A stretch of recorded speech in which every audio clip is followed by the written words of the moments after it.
Hi, everyone, and welcome to the Changing Tides podcast. In each episode, we invite guests to have honest conversations about their mental health journeys with the goal of destigmatizing mental health within the Asian American Pacific Islander community. Due to the nature of the podcast, we'll be discussing a variety of mental health topics and possibly triggering experiences. While we and the majority of our guests are not trained professionals, we encourage you to practice self-care while listening and seek professional guidance if you or a loved one is in need of support. With that said, let's start the episode. Hi, everyone. I'm Susan Liu, and my mental health journey is like coming in like a wrecking ball. Okay. It's like a pendulum swing where things are good, things are bad. I'm doing really good behavior like exercising and not having a lot of like toxins and drugs and alcohol in my body. And then I'm like, you know what? It's Saturday. And so I feel like over the decades, it's always been getting on and off the horse of knowing what is good to support my well-being. And I'm going to actively choose that, even if I'm in situations where I don't want to feel left out. I don't want to be othered. I don't want to look different. Or actually, my truth is, I don't want to hang out with you, you know? And so for me to really understand what my boundaries are and actually honor them so I can be my best self instead of like swinging again and then feeling like, like I'm totally out of control and why does life suck? Like I am essentially Asian Miley Cyrus on a wrecking ball.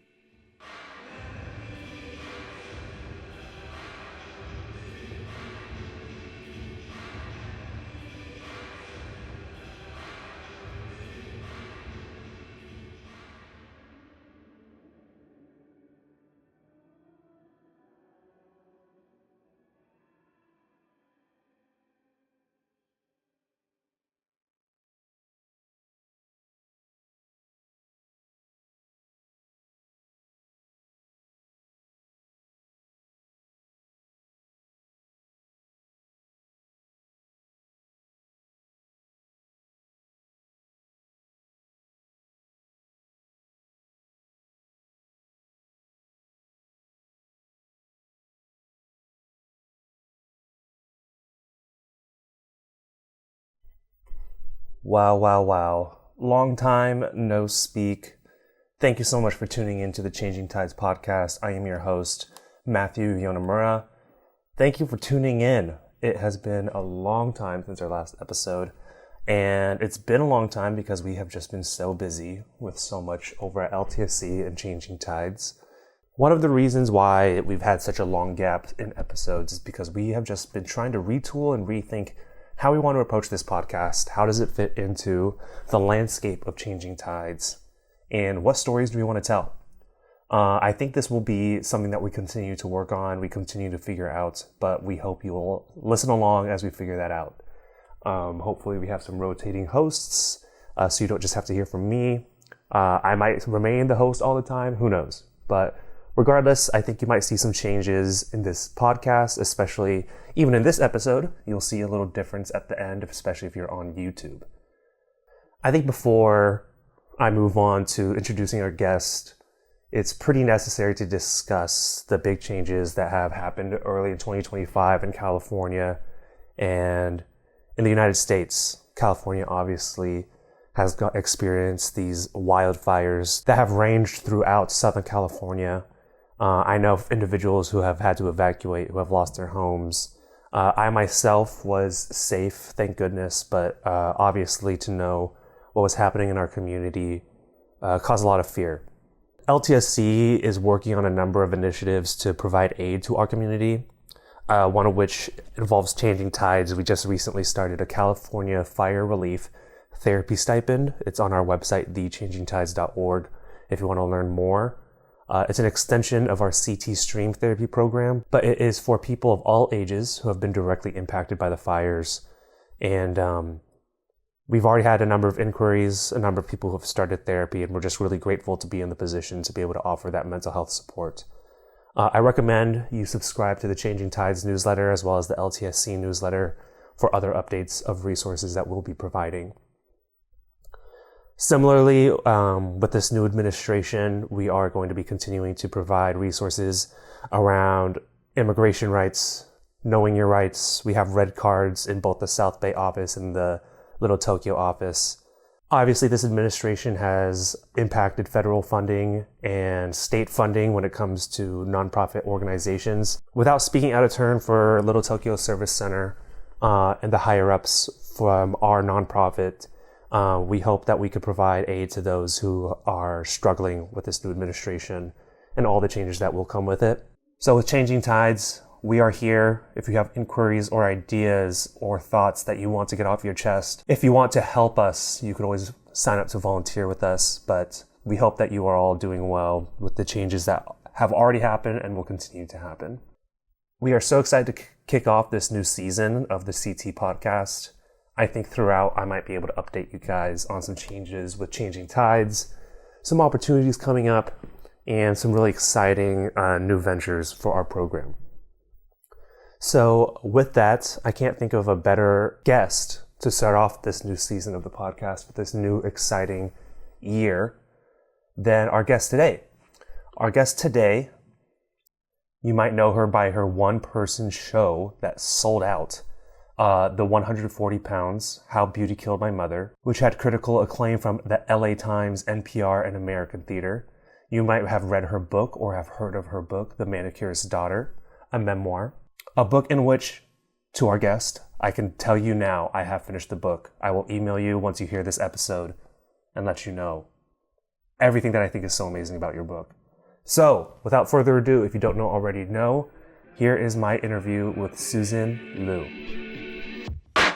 Susan, thank you so much for being on the podcast and taking the time. You just expressed before we even started recording that you've had quite the journey to get here onto Zoom. And your team told me you're a storyteller, and I'm so excited. I try to keep my questions concise so we could hear from you. I want to just start by asking why and where you came up with this wonderful wrecking ball story to describe your mental health journey. Oh my gosh. I mean, I just feel like I'm always like having the same epiphany over and over again. And I'm like, are you serious? We're still here. And I have moments where things are good, right? It's cyclical. And I think there are ups and there's downs. And I think the thing is about being in the valley, being in the down, is that for the mind, it feels so absolute. It feels forever. And I think that's the overwhelming, scary part is the question of, will I get through this? Will this change? Will it get better? I think because of how I grew up, and I know we'll talk about that, is that because I lost my mom when I was 11, a counselor once told me, you're like Chicken Little. And Chicken Little was always afraid that the sky was falling. Except for you, the sky really did fall when your mom died when you were 11. And after that, it was hard for you to trust the truth of things, like that things will be stable because it was so unstable. And so because at such a formative time that happened, and then no one ever talked about it or allowed you to have feelings about it, of course you think the sky is falling. And so for me now as a 39-year-old, 28 years after my mother has passed away, it was just her death anniversary the other day, I am looking for that stability. And most of the time I have it, but the times I don't, I am very scared. I do go into fight or flight mode. I do think the sky is falling. And so that's why I call it a wrecking ball, because it feels so extreme. It feels full of weight, full of severity, full of so much at stake because it's mental, right? And it can just become my reality, my truth, and my fear that I can't get out of it if I'm in a low spot.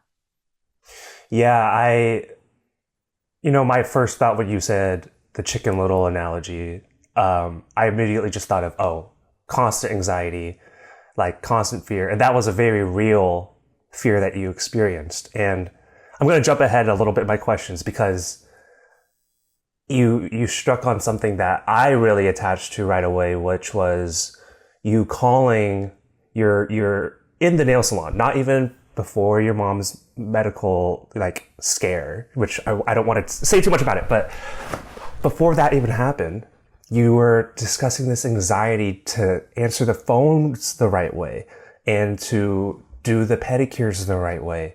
And I just wanted to know, like, did that anxiety come from? How long, like, did you ever get rid of that? And, what did all that look like for you?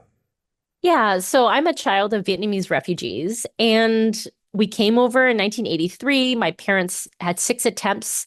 They came over as boat people to Malaysia, and we came over. We didn't have a lot of money. My parents never finished high school in Vietnam, so we were poor. We grew up poor. And when my mom came here, she was like, all right, I have to get off welfare so I can sponsor over my three sisters and my parents, right? She knew that that's what had to happen. So she had to navigate and figure out how are we going to do this, right? It's not the negative picture that some politicians may paint about immigrants, which is we're just like siphoning off resources. She was like, I gotta not use these resources so I can help my family. And I tell you this backstory because everything in my childhood was about saving money or making money, and everything was at stake because my mom had 10 other siblings back in Vietnam who didn't escape by boat. So then we had a situation where we were 13 people living in a four-bedroom house after she was able to sponsor over my other relatives. And we were all working at the nail salon, except for my brothers. And my grandparents were at home making the food. And it was just like, this was our family's mission, is to survive and to save money, buy a house, buy a nail salon, and also help the family back home in Vietnam. So because everything is about money, there was no room for mistakes. Mm. And so for me, I can remember as early as 6 years old in the nail salon, being the charismatic person to make sure that the customers don't leave if we're running behind. And I would entertain them and ask them about their dogs, take off their nail polish, go feed the meter. Like I would run around this giant parking lot with 100 cars being like, green Chrysler. I Mm. had no idea. And then I would feed the meter, like it was about making sure they were very happy. They would come back, they would tip big. Right. And so I think for me, there was just no room for error because everything felt so at stake. And we were in on it together. And that Mm. was both beautiful and also like it was an interesting, unique childhood. But remember, at the time, as a kid, you think this is so normal. And that's a lot of responsibility and burden to be placed on a kid. Or like, oh, go pray to the ancestors and make sure we have a good day at the shop. And if we don't, I kind of feel like it's my fault, right? And also, it's like, I like child labor aside, like it was just more like I felt like I had to do everything I could possibly do because I was clumsy with my hands. So I can't actually do nails, but I could answer Mm. the phone. I can confirm appointments. I could work the register. I could vacuum. Like I could do all these things in the service of the family. Mm-hmm. And and so it felt good to be part of a unit, but at the same time, it felt devastating when we didn't have a good day. Mm. So this all, this was your life, this was your experience, and you didn't know any other than what you're experiencing. And in writing the book, you called it anxiety. You called it being anxious to do this thing the right way, this thing the wrong way. When did you realize that feeling at the time when you were 6, as early as 6, the fear? When did you really discover like, oh, that feeling wasn't just a physical reaction, it was a mental health reaction? When were you able to like realize and like, oh, this is mental health. This baby isn't the normal reality for everyone. When I was almost going to get fired from my job in college. Mm. So I'm at Harvard College. This is after my mom passed. And my freshman year, I am going to direct a summer camp program for low-income youth in Boston. And so I have a team of 20 staff members. I've raised $50,000.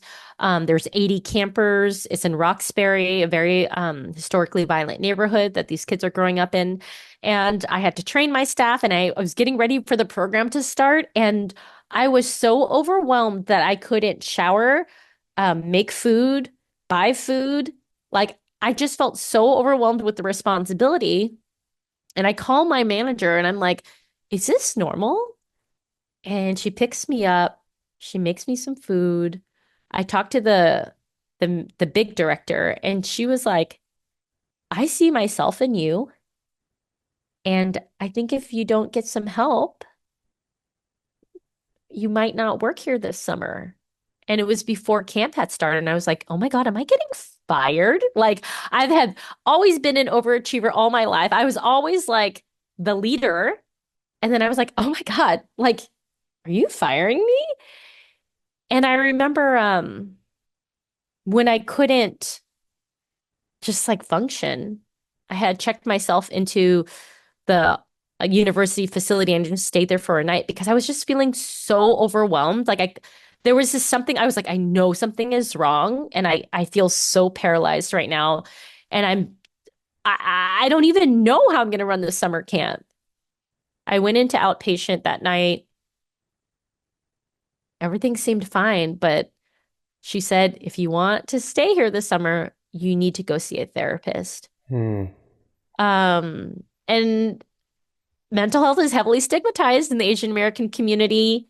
And also, I thought, what do you mean? Like, oh, maybe I just didn't try hard enough. And then so I go to the first therapist. I'm Hmm. repulsed by her because she was very New England, like pop J. Crew collar, big pearls. Uh-huh. And I felt like she was judging me the whole time. And I was like, oh my God, I feel like I feel like I'm in trouble.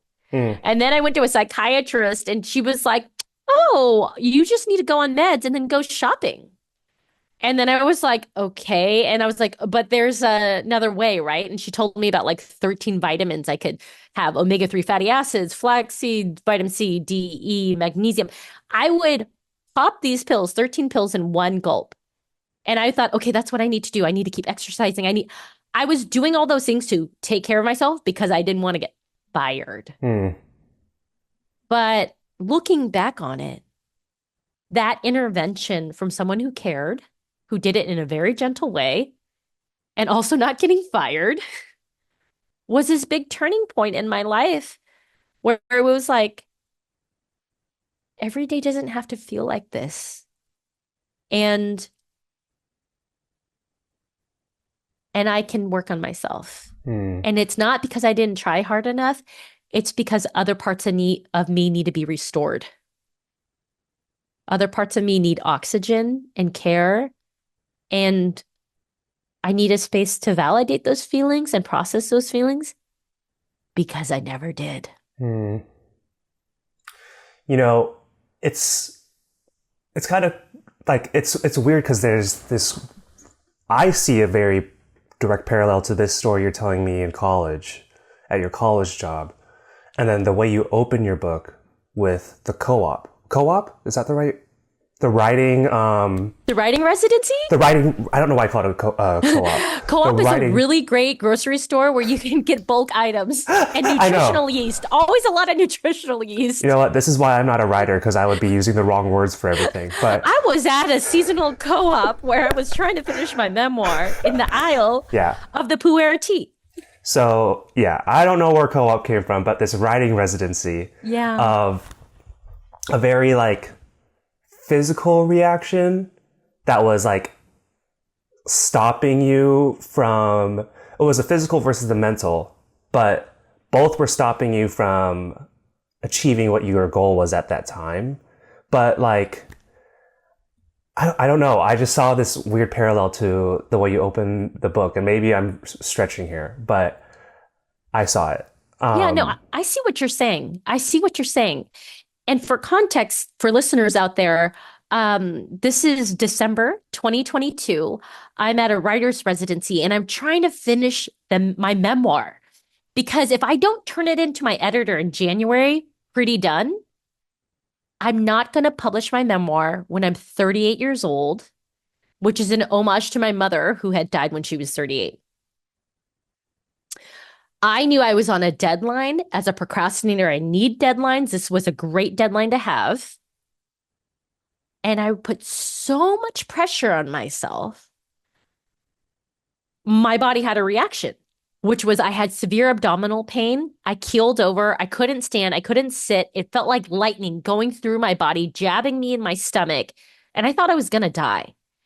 So I actually went to the ER, not once, but twice at the residency. And at this island on Vashon Island, it don't have a hospital. And so someone has to speed onto a ferry to take me to a hospital to find out that I had a burst ovarian cyst, that there's nothing I can do about it. And then I just have to live with it, even though I'm like, so then I could just keel over again in the middle of anything, in the middle of driving. And then what am I supposed to do? So I think it's kind of like this is related to mental health because if you don't take care of your mental health, your body gonna serve you. Hmm. And my body did because my body was like, hold up a second here. This is cray cray. Like the way you're doing this is not working for us anymore. And I was like, yeah, yeah, shut up. And then it was like, oh no, I'll show you. Hmm. And so I think that there is this clearly inherent connection between our mind body relationship.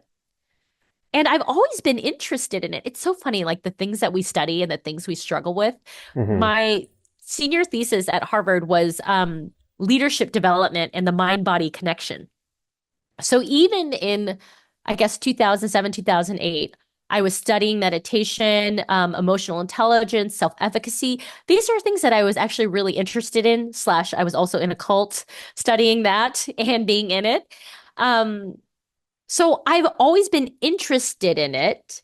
And yet, decades later, I am still heavily struggling in Mm. it, right? It's kind of like, um, like people who teach about things like still haven't mastered it, Mm. and I'm like, I get it, universe, very funny. Yeah.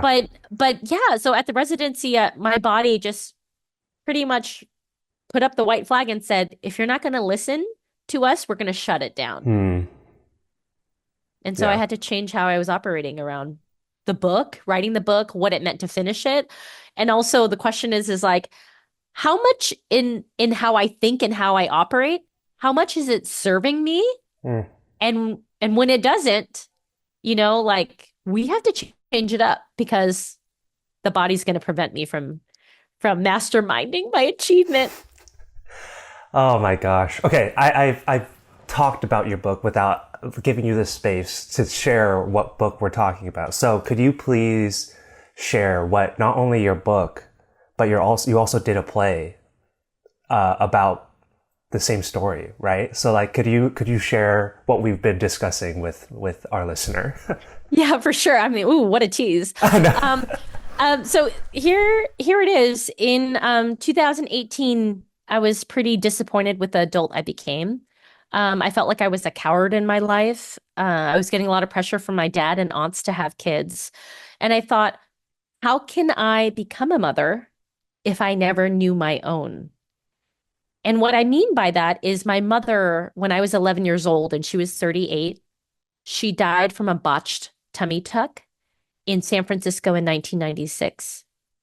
The plastic surgeon had 19 lawsuits against him, no medical malpractice insurance, was on probation, and actively advertised to Vietnamese refugees. He was Caucasian.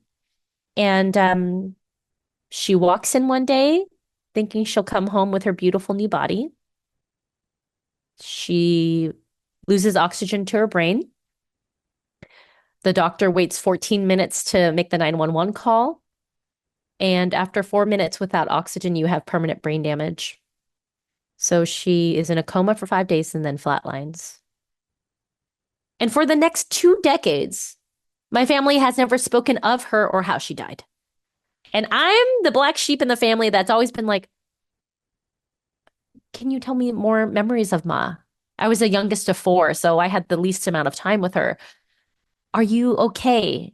You know, how did you grieve? How did you not grieve? And it's every time I asked, They were just like shutting me down. They're like, "You're being too emotional. You're stuck in the past. You need to let it go. What's wrong with you?" And I received all that and I believed them. And I was like, "Oh my God, it is my fault. Like, why am I being so annoying? What's wrong with me?" And then like at this point, I'm 12. And I think that's the difficult thing is that what do you do with not only unresolved grief from the main pillar in our family who dies, but also all the unresolved PTSD of my elders being in the Vietnam War, escaping by boat, trying to make it here in America, not knowing English, being entrepreneurs, small business owners, and then eventually my father being a widower of 4 kids. So basically, talking about my mom my whole life has been forbidden. Hmm. And then I get married, and then I get the pressure to have kids. And I'm like, whoa, whoa, whoa. Like, I need to know her. And they were like, yeah, we're still not going to talk about her.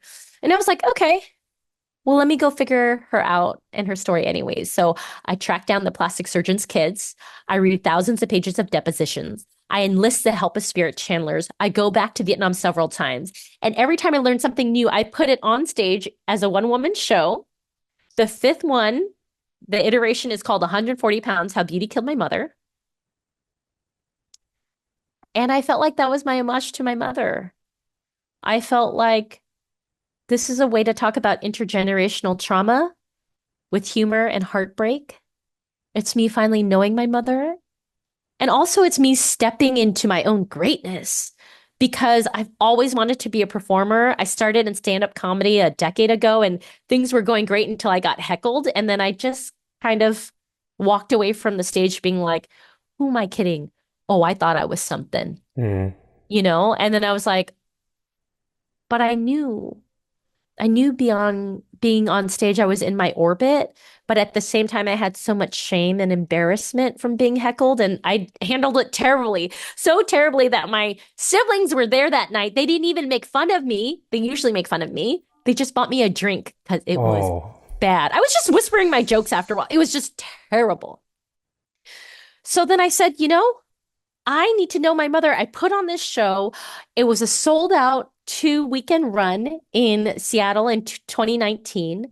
And I said, yeah, I'm ready to take out my IUD. I'm ready to be a mom, like I felt like I knew her and also I did my shadow work. Mm.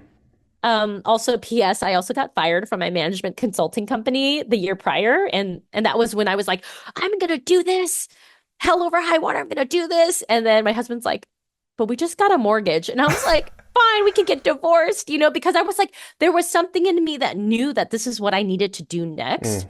So it was a big personal turn for me, and also a big, like on a career level, but also as a mother. So I take out my IUD, I get pregnant right away, and I decide to, as a procrastinator, I have a constraint, which means I'm gonna be pregnant. I'm gonna be feeling terrible first and third trimester. Why not put on a 10-city national tour my second trimester? Because I'm scared. I'm scared after I have my kid, I felt like a strong candidate for postpartum anxiety. Mm. I wasn't sure, like, I needed more momentum in my arts career. If I've made this big pivot, like, what's going to happen? Like, I just don't know what's going to happen after I have a kid. I go on a 10-city national tour. I perform this show 60 times in front of 7,000 people in one year, and I sell those tickets myself, and a whole bunch of community organizations are behind me, supporting me. And then my kid is born March 2020. So, the whole like, I don't know how it's going to be after I have a baby. Yeah, I did not know how it was going to be. And little did I know that in the New York premiere audience was my future literary agent. Wow. And she saw it. She saw in my deep vulnerability, in me using humor, in me getting real with people. I create this container, which I call therapeutic theater. I bear everything to you. And you know what? I think it becomes a mirror for everyone else's stuff. Mm. Man, what is unresolved in my life? Mm. What needs some more care? How is my inner child doing?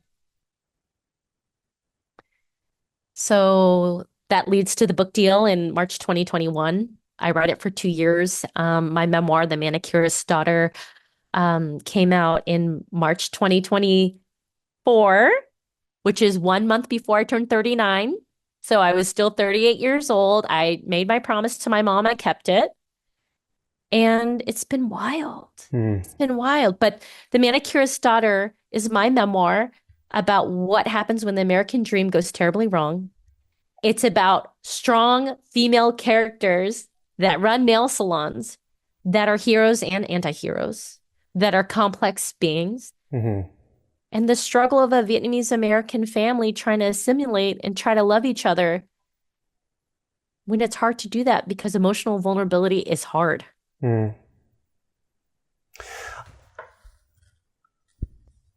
Trying to gather my thoughts because it's an unbelievable story, which I did confess to Susan before we started recording. I haven't finished, but will be finishing the book. He didn't do his homework. I was going to give him a pop quiz. He already got an F. I will be finishing it, and the audience and Susan and whoever else can hold me to it. But I did start it.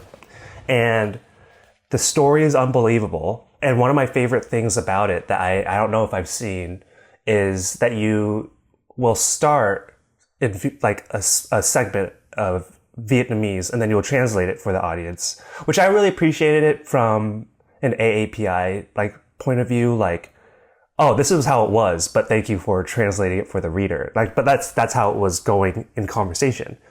But in like that was just a really cool like literary device that I really thought was fascinating. But prior to trying stand up and prior to, you knew you wanted to perform, but how did you know like, oh, I could be a storyteller in this way? How did you even go for it? Yo, I never thought I was an artist with a capital A. Like, I remember in eighth grade, my brother was like, "You suck at writing." Like, he read one of my essays, for our English class. Mm-hmm. And I was like, "Oh, okay." And and the thing I always knew about myself is that I was really good at writing introductions and really good at writing conclusions. And then I Mm. would write the middle part at the end, like the night before something was Right. due. Like, I love setting like the context for something or like the big reflection. I hate like the analysis and evidence part. For me, I never saw myself as a storyteller at all. But I was always gravitated to the microphone. Hmm. And I remember in high school, middle school, I was the student government kid. I was always Same. on the PA. Mm. I made announcements all the time. I was leading rallies. I I was in a harness. They would like pull me up in a harness in the school gym and throw footballs at me like for the homecoming rally. And I was just like, I'm just trying to get an A. Like that's what I'm trying to do.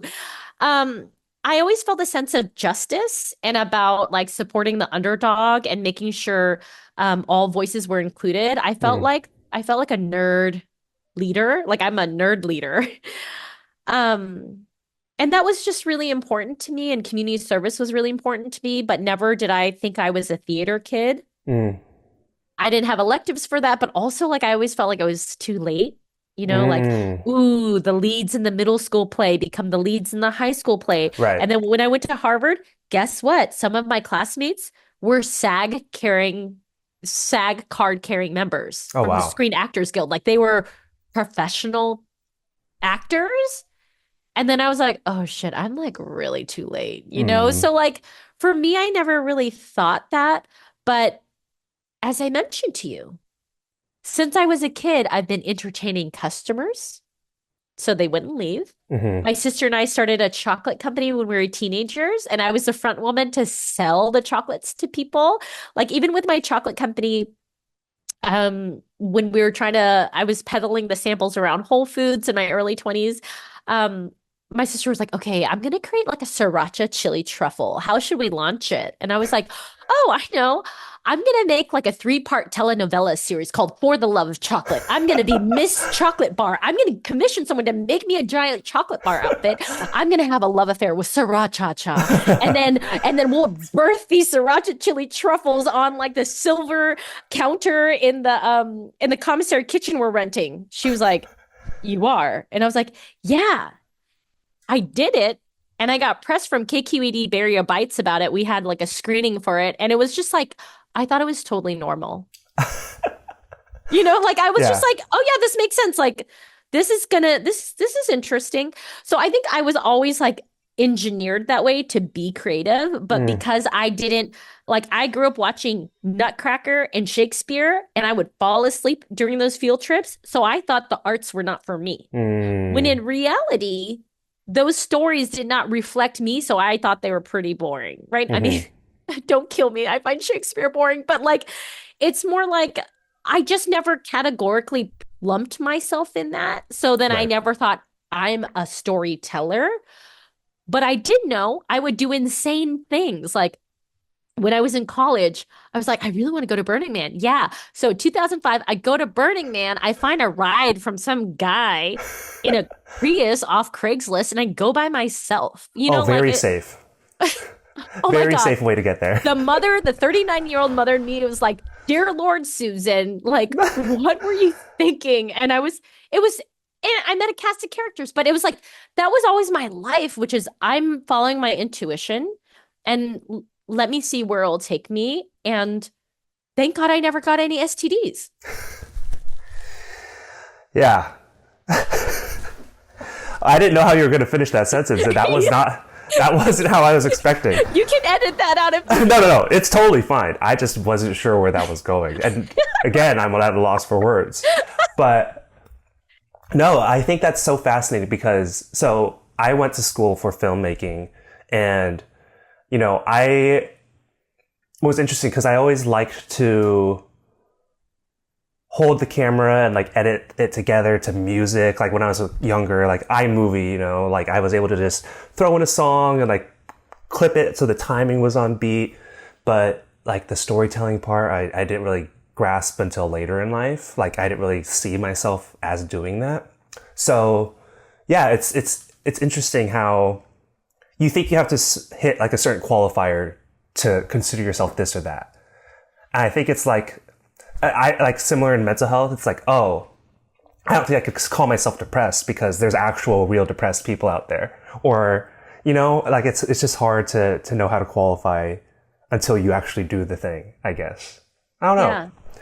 Well, I think our mind creates a lot of attachment to ideas of things and Hmm. examples of what we've seen. And Right. that's like the core essence of why representation is so important, right? Because if we don't see ourselves, then we don't think that I could be the main character, right? Um, I will say I have an MBA and not an MFA. I was not trained in theater, nor Hmm. am I trained in creative writing. So there was a part of me that wasn't trying to be like, hey, I am a storyteller and let me tell you a story. The Right. motivation was more like, oh my God, I'm a very disappointing adult. I'm such a coward. How can I tell my kid, be what you want in life if I didn't myself? And I kind of knew that I have tiger mom tendencies. Mm. Okay, I'm very competitive. I'm always kind of judgy. I'm an ENFJ, like Obama. And so like there was a part of me that knew that, we're middle income now. We're not poor anymore. And I would give my kid all the opportunities I wanted for myself. And if he went to drama camp and didn't get the lead or didn't try hard enough or didn't blah, blah, blah, I would just project myself onto him. Mm. When he was like, Ma, I just want to play soccer. And I'm like, no, you don't. You know what I mean? Like, I knew I needed to deal with my own baggage around the death of my mother and Hmm. also the fear of who I could ever be. I needed to resolve that or at least really acknowledge and look at it and test it and agitate it and figure out what is going on. I needed to get the wiggles out before I became Hmm. a parent. And so it was not my objective is to become a storyteller. Let me tell you a story. It was is this what life is? And if I don't know when I'm gonna die, is this what I amounted to? What's my regret in life? Mm, And how do I deal with my stuff so I don't have to pay for my kids' therapy later? mm. I think, I mean, hey, you could still be paying for therapy, but it might not be for the reason that you were thinking at the time, right? Sure, I'm just trying to minimize Right, costs. right, right. The other thing I find so interesting is you felt like a disappointment, and as in first generation AAPI, you then went into the arts. Like you went the opposite way of most of us. You would if you felt like a disappointment. My dad What is still stroking one whisker, you know what I mean? He's like, "What?" what was it a disappointment to yourself or family? Because like one thing about a lot of AAPI and a lot of people in general, a lot of the pressures of the world are the pressures we put on ourselves, right? So was this something, a motivation for yourself that you felt like a disappointment, or the family, both? Like what led you to that route? I was like, which part of the disappointment? Um, so I mean, I had followed my calling and my whimsy all my life. And my Mm. dad was always like, "You're going to Zambia? Why?" I remember even when I got into Harvard, he was like, "Why didn't you get into Stanford?" Oh my goodness. And Yeah. I was, my God, I've been rejected by that school 3 times. I don't, it's like the one that got away, you know what I mean? Mm. But I, I, I did trust my intuition a lot. And I would always seek advice from older people, the grad school students, or just older people. And then they were just like, do what you want in life, like follow your intuition. And I did. And then Hmm. um and this is when now I'm helping my sister with the chocolate company. And my dad is just every time he calls me, he's like, you need to get a master's degree. You know what I mean? And like I thought the only thing I could qualify for is an MBA. Like I wasn't Mm. into chemistry. I wasn't into like some obvious thing that like where I was a subject matter expert in. And so I was like, okay, I guess I'm just gonna get an MBA because he would always call me and always rag on me and be like, why can't you just listen to me? Mm. And I think being an Asian daughter, we carry, I mean, just I think being children of immigrants, we carry huge guilt and always are seeking the approval of our parents that are dangling it there, feeding us and then food shaming us, and you're like, or sorry, body shaming us. And I'm like, oh, I gotta go get an MBA, man. Mm. To go get an MBA, had a lot of debt. And I was like, well, they have loan forgiveness programs for nonprofits or going to the government. And then people would give me advice being like, they're not going to train you in nonprofits. Like they don't have the bandwidth, like go into the private sector.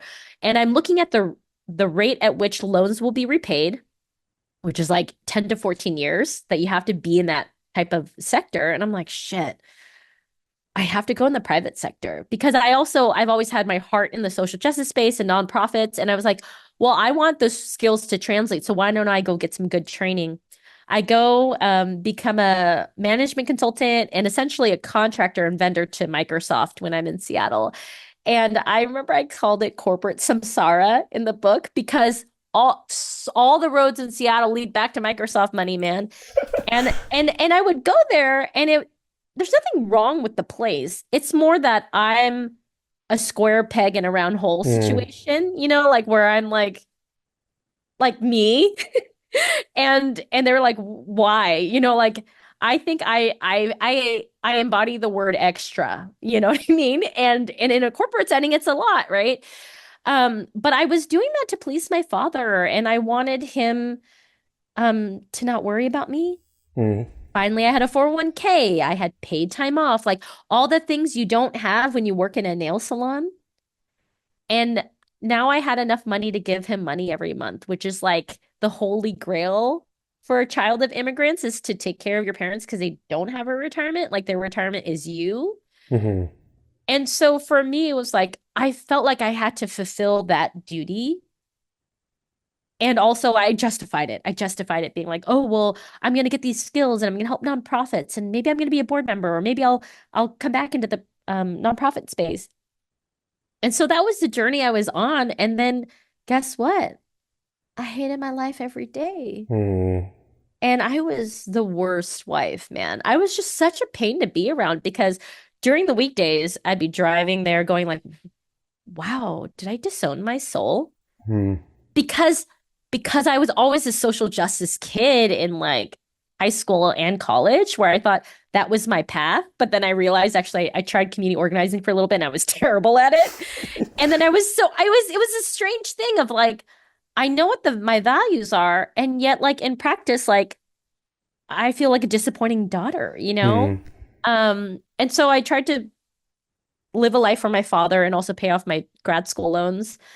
And I was miserable and I was really unhappy. And then that pressure to have kids and to become a mom, I was just like, hold on, pull the e-brake.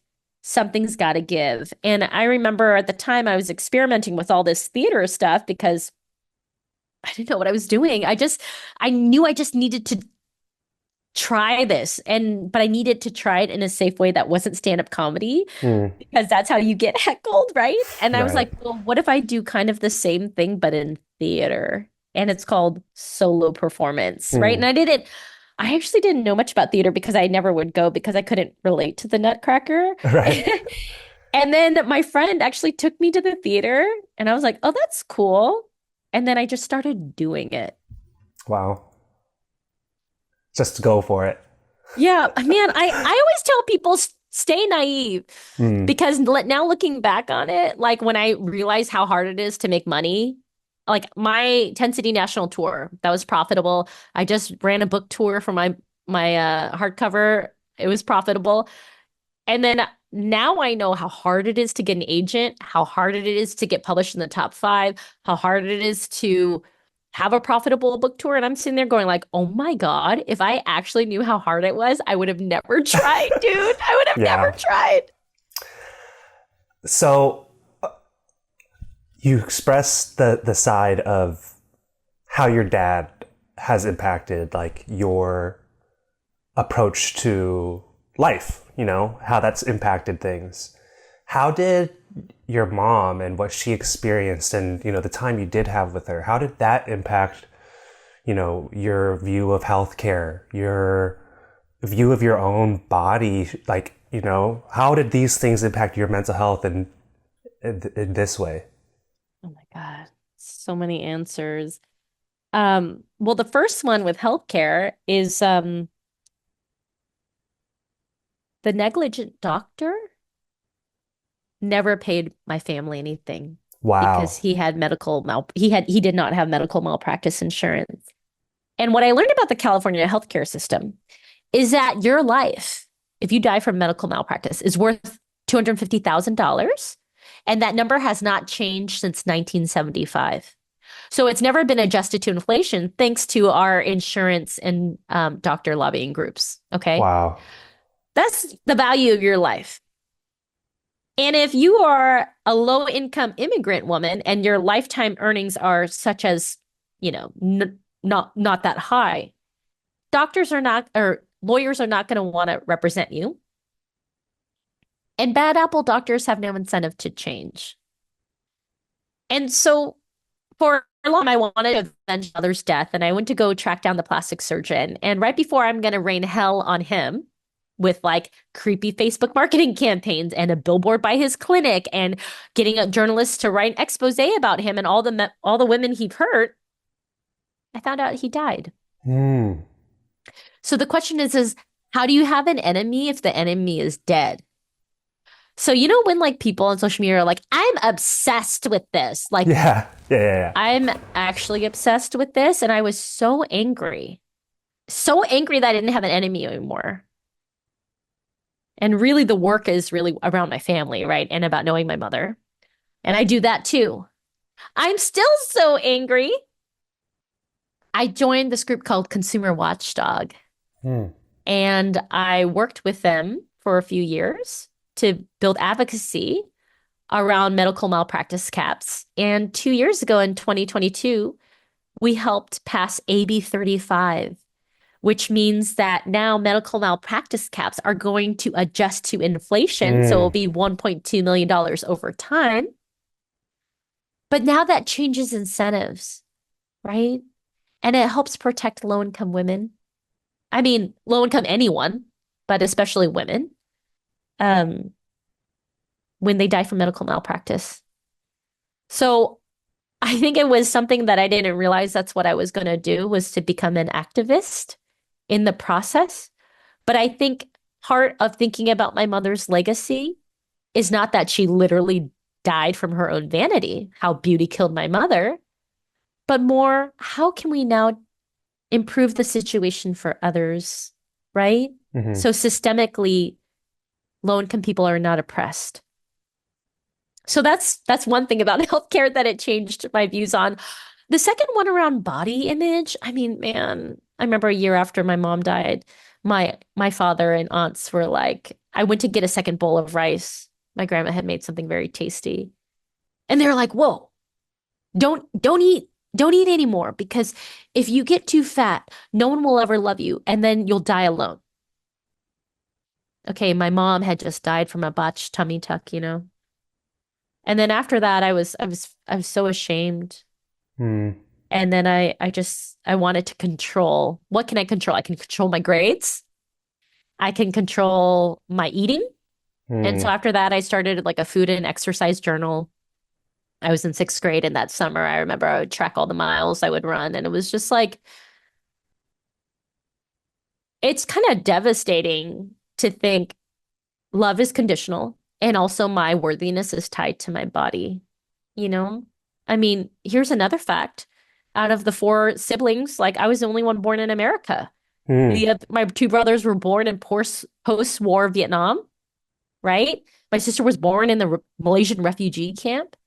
So yeah, I had a little bit more nutrition growing up, you know, and but I felt penalized for that. And also I do get a lot of comfort. I do emotionally eat because where are we in our family to actually express our emotion?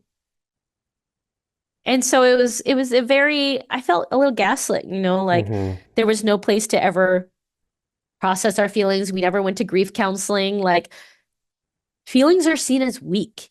It's seen as individualistic. It's seen as centering, selfish. And so I couldn't have any of that. But because I was denied that, I went to go fill that in me through toxic relationships, emotional eating, achieving for recognition. And then it's like, well, then where does it get you? You know, it can get you far, but if you feel empty, then what? And then Mm. what? And when you go to bed at night and you feel that emptiness, nobody gonna save you but yourself. So that's why I had to go on this entire journey, right? Like I was just like, I'm done living this default life where I feel small. And when someone doesn't validate your feelings, you can go crazy, right? Hmm. Thinking like, what's wrong with me? Why am I still thinking about my mom's death? You know? And there's a reason for that because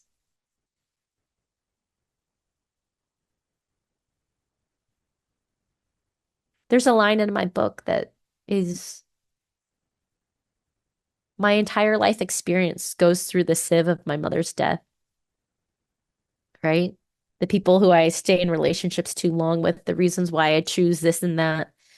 And so I just didn't want to be led by that anymore or constrained by that, or I wanted to find my own sense of power outside of that narrative, which is your feelings aren't worthwhile and they're not important.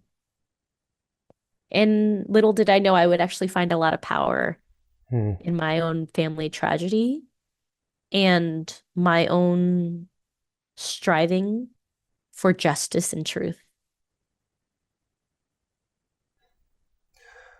When when you now as a mother and with your experiences, but also your self-acknowledged tiger mom tendencies, how do you approach the topic of mental health or the topic of open discussion within your family? considering how difficult it was for you growing up. 100. I think growing up, we didn't know how to use feel as a verb. It wasn't I feel feeling word. I feel sad. I Mm, feel disappointed. I feel neglected. I feel minimized. It was like, I feel like you're stupid. yeah, yeah, Like it was that was how we use the word feel.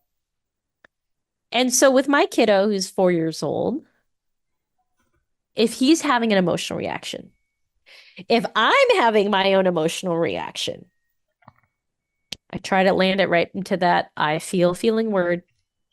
Oh my gosh, Art, what's going on? Oh, that does seem, are you frustrated or upset or sad? Tell me more about that.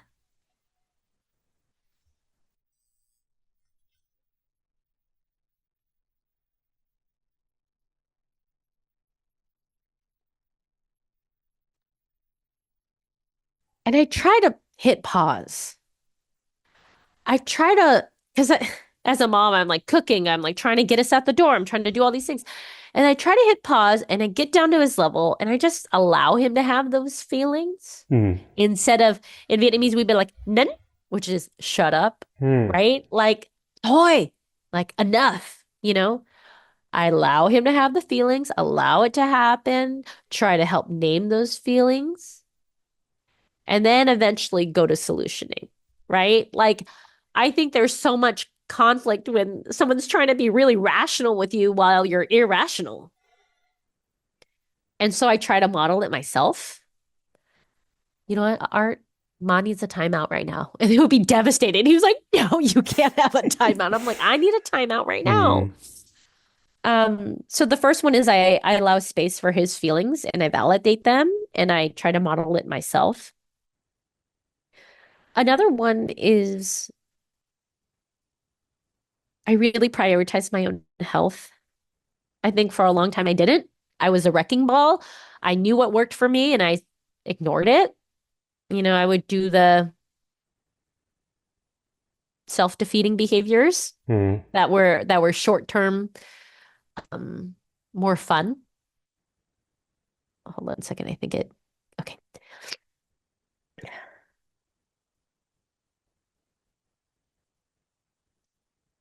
My body has been my greatest teacher. Mm. And so when I had to go to the ER and keel over and I fell apart when I put a lot of pressure on myself and then have anxiety attacks when I'm having a low point and I'm not responsive to my husband or my child. I know I'm hitting a low point and I know I need to stop. I need to make a change. And so I've swung on the pendulum many times enough to know that my priority, one of my top three priorities, is to take care of my physical, emotional, and spiritual health, which is wrapped up in mental health. So I make the time to work out 3 times a week, if not more, because that's maintenance. Mm-hmm. That's maintenance. And for a long time, I used to work out because I hoped I would always lose the 20 pounds that I've always Mm-hmm. wanted to lose for the last 20 years. And now that's not the motivation. The motivation is, hey, I want to show up as my best self for myself. Mm-hmm. Number one, my kiddo, my family unit, my greater community. And if I'm not taking care of me, nobody's going to get the best of me. They're probably going to get a mediocre form of me, a disappointing form of me, the worst of me. Mm. For a long time, I thought self-care or doing the things that took a lot of time, like eating better, I thought it was selfish. And I didn't realize it was exactly the opposite, right? Like it was actually for the community when we can take care of ourselves because we can't hold space for anybody else if we don't take care of ourselves. Mm-hmm. But I've had to swing many times and injure myself physically and emotionally. Now I'm at a much better place. Um, I have better boundaries around things. I know what's going to serve me. I can do things more in moderation. And I also recognize like maybe I'm drinking too much when really I just don't like the people I'm with. You know, Mm. like it's taken me a while to be like, no, Susan, it's not that they're rejecting you. They're just not your people, and that's Hmm. okay.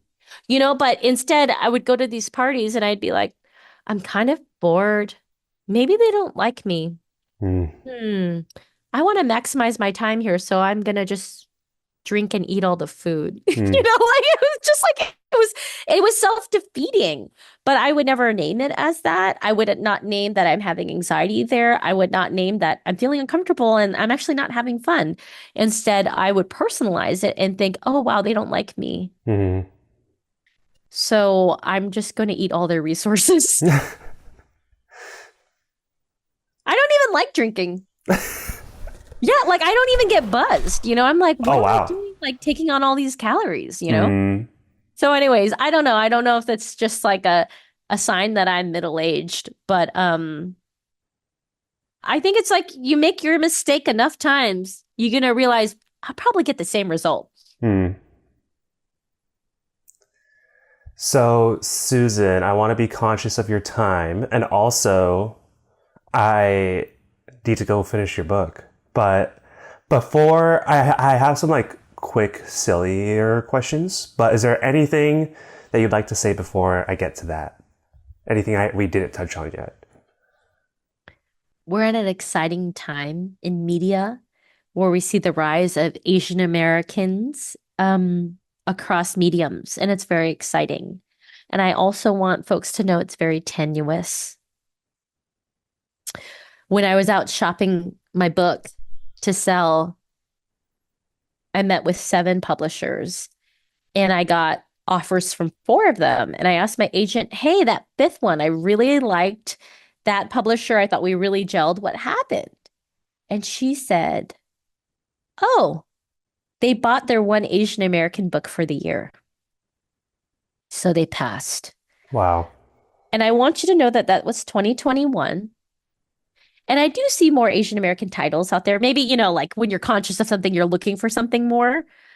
But I do want to say it is still a white dominant business and that it is a business and that people are looking at their numbers and seeing what the audience has appetite for, readers have appetite for, and then they make their future decisions based on that.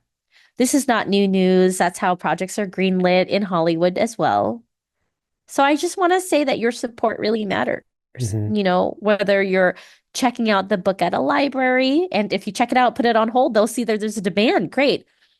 Buying the book from your local indie. I have Amazon Prime. I get it. Like I, and I also do the audiobook, but it's like s- support.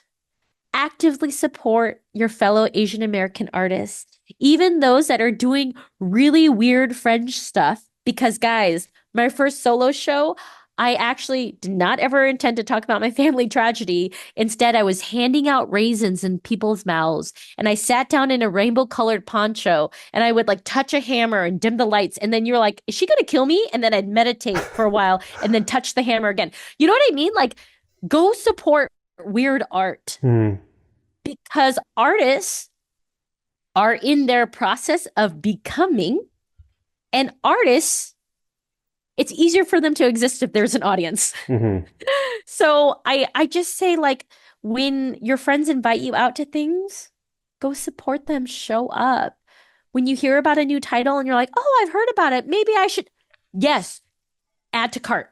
Hmm. You know what I mean? Like for us to see stories that resonate for us, we need to support those stories. And I do believe that everyone is doing their best and everyone is battling their own demons.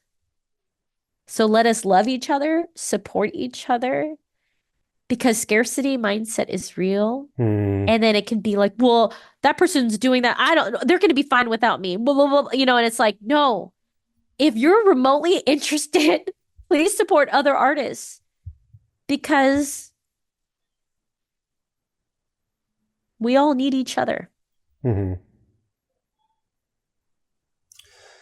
So to go from that is difficult because that was so poignant. But Oh, no, go for it. I'm ready for you. okay. I know what you're going to ask me. Okay. If you could invite 3 people to dinner, dead or alive, who would they be? My mom, my grandma, and Issa Rae. Oh, wow. I love the Issa Rae edition. Is there a show or a book that you're obsessed with right now? Or a movie that you just saw and loved? I just finished The Tao of Pooh, Hmm. and I'm thinking about Taoism right now in my life and how do you do without doing? How do you be with the way of things? How do you um follow the life force instead of the ego? And so that's where I'm at. Oh, very cool.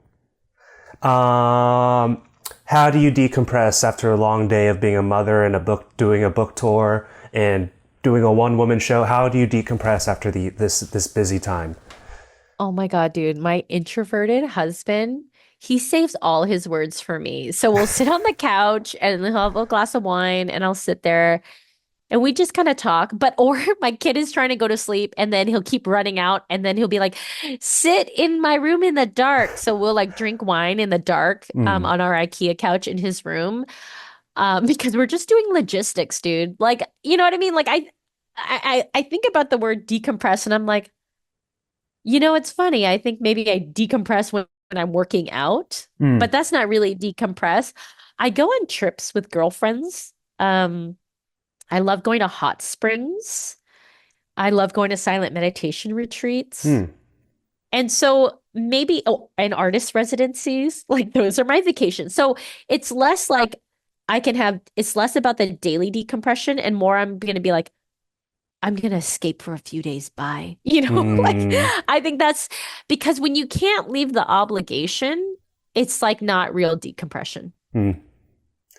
To round it out, please share anything that you have coming up, where to buy the book, how to support you, share anything and everything.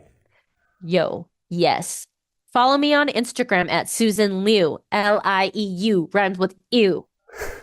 Go onto my website, susanliu.me. I have a newsletter where I share words. Um, I'm working on another project right now that it's in a bud phase right now. Hmm. Um, what can I tease about it? It is related to food, Hmm. Vietnamese food, and it's still about intergenerational healing. And we're just in the bud phase right now. We're just in Okay. the baby, it's like learning how to latch right now. And so it's just that's where I'm in the creative process. The creative process is always super scary. But when it takes more shape, I will share with the community because I definitely will need your support on it. My paperback, my hardcover is out, and also I do the audiobook. It was an Apple Book Pick of the Month and Must Listen of the Month. So if you want to hear me perform all the characters, you can.